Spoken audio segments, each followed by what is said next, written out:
তাহলে নামাজ, 5 ওয়াক্ত নামাজ, এটা 5 জন নবীর মাধ্যমে আল্লাহ তাআলা এই পৃথিবীতে পাঠিয়েছেন। ফজরের নামাজ আল্লাহ তাআলা এই পৃথিবীতে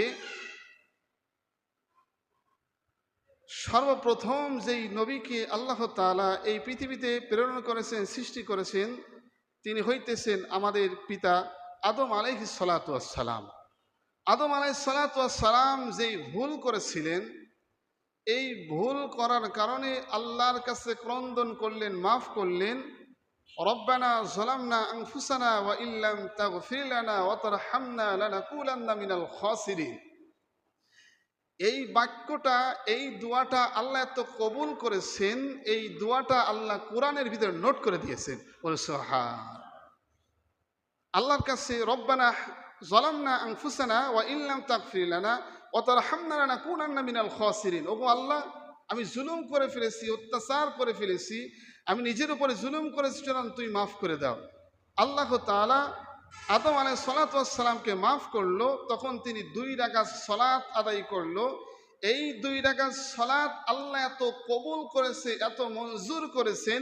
এই 2 রাকাত সালাত ফজরের 2 রাকাত ফরজ নামাজ হিসাবে আল্লাহ ফরজ করে দিয়েছে। রব্বুল আলামিন যোহরের নামাজটা কোন নবীর মাধ্যমে পৃথিবীতে পাঠিয়েছেন? যোহরের নামাজ আল্লাহ তাআলা ইব্রাহিম আলাইহিস সালাতু ওয়াস সালাম, যিনি জাতির পিতা ছিলেন, ওই জাতির পিতার মাধ্যমে, ওই জাতির পিতা যখন তার সন্তান ইসমাইলকে জবাই করলো, ইসমাইলকে জবাই করার জন্য সব কিছু প্রস্তুতি গ্রহণ করতেছে, কিন্তু ছেলে জবাই হলো না, দুম্বা জবাই হলো। জবাই হওয়ার পরে তিনি 4 রাকাত সালাত আদায় করলেন শুকরিয়া আদায় করার জন্য। এই 4 রাকাত সালাত আল্লাহ এত কবুল করলেন, এত মঞ্জুর করলেন। এই 4 রাকাত সালাতকে আল্লাহ যোহরে 4 রাকাত ফরজ হিসাবে ফরজ করিয়া দিলেন। আল্লাহ তাআলা আসরের নামাজকে এই পৃথিবীতে উজাইর নামে একজন নবী আছে, সেই নবীর কথাগুলো আল্লাহ কোরআনুল কারীমের ভিতর তুলে ধরেছেন। ক্বালা কাম লাবিস্তা ক্বালা লাবিস্তু ইয়াওমান আও বা'দা ইয়াওম। আল্লাহ তাআলা উজাইর সালাতু ওয়াস সালামকে জিজ্ঞেস করলো, উজাইর তুমি যে এখানে আসো, কতদিন আসো? উজাইর তখন বলল, ও আল্লাহ, আমি একদিন অথবা এরকম আছি। আল্লাহ বলল, ক্বালা কাম লাবিস্তা ক্বালা লাবিস্তু ইয়াওমান আও বা'দা ইয়াওম। তুমি একদিন 2 দিন না, 1 বছর 2 বছর না, তুমি 100 বছর এখানে মৃত্যু অবস্থায় ছিলে। কোরআনের কথা। উজাইর সালাতু ওয়াস সালাম সফরে বাহির হলো। সফরে বাহির হওয়ার পরে তিনি একটি গাছের গোড়ার, গাছের তলায় বিশ্রাম করার জন্য, আরাম করার জন্য, একটু ক্লান্তি দূর করার জন্য গাছের নিচে বসে আছে। উজাইর সালাতু ওয়াস সালাম চিন্তা করতেছে মৃত্যু জিনিসকে কিভাবে আল্লাহ জীবিত করে। আল্লাহ তাআলা মুহূর্তের ভিতরে তাকে মৃত্যু ঘটিয়ে দিল।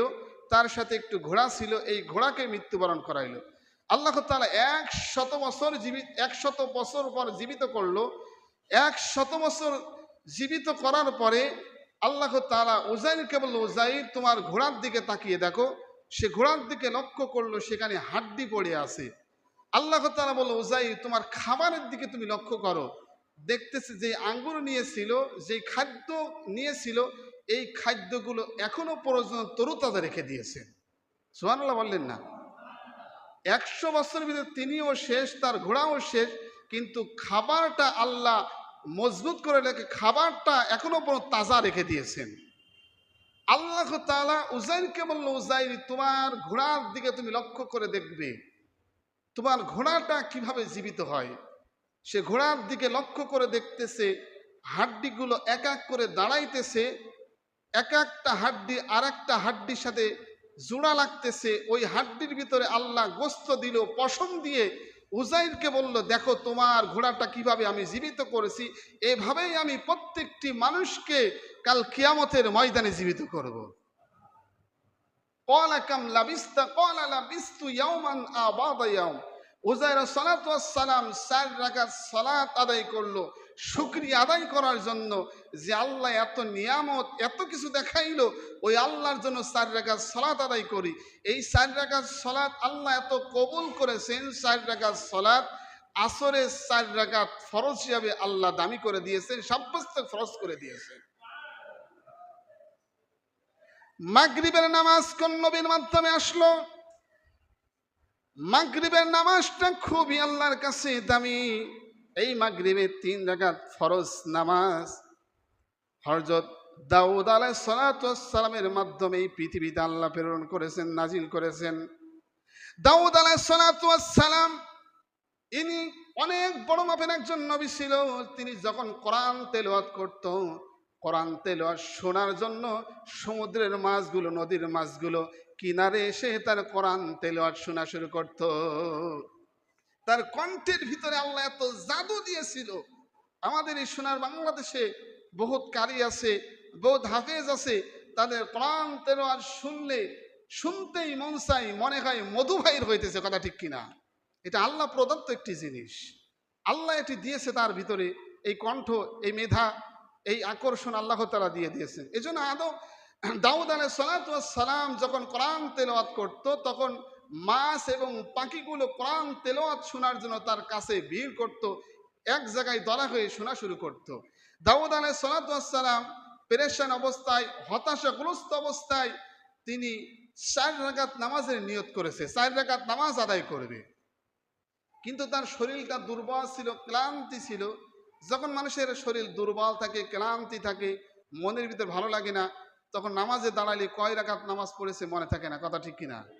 দাউদ আলাইহিস সালাতু ওয়াস সালাম নামাজে দাঁড়িয়েছে, 4 রাকাতের নিয়ত করেছে, কিন্তু তিনি 3 রাকাত নামাজ শেষ করে সালাম ফিরিয়ে দিয়েছে। আল্লাহ তাআলা তার নামাজটা এত কবুল করেছে, আল্লাহর কাছে এত পছন্দ হয়েছে, এত দামি হয়েছে, আল্লাহ এত ভালোবেসেছে, এই 3 রাকাত নামাজকে মাগরিবের 3 রাকাত ফরজ হিসাবে আল্লাহ কবুল করে নিয়েছেন। আল্লাহ তাআলা ঈশার নামাজ কোন নবীর মাধ্যমে পৃথিবীতে পাঠাইলেন? ঈশার 4 রাকাত ফরজ নামাজ যিনাকে সৃষ্টি না করলে তামাম পৃথিবীর কোনো কিছু তৈরি করা হইতো না, সৃষ্টি করা হইতো না। জনাবে মুহাম্মদুর রাসূলুল্লাহ সাল্লাল্লাহু আলাইহি সাল্লামের মাধ্যমে 4 রাকাত ঈশার নামাজ আল্লাহ তাআলা ফরজ করে দিয়েছেন। এই 5 ওয়াক্ত নামাজ, হাদিসের ভিতরে নবীজি বলেন, 5 ওয়াক্ত নামাজ যদি কোনো ব্যক্তি সময় মতো, টাইম মতো, গুরুত্ব সহকারে আদায় করে, হাদিসের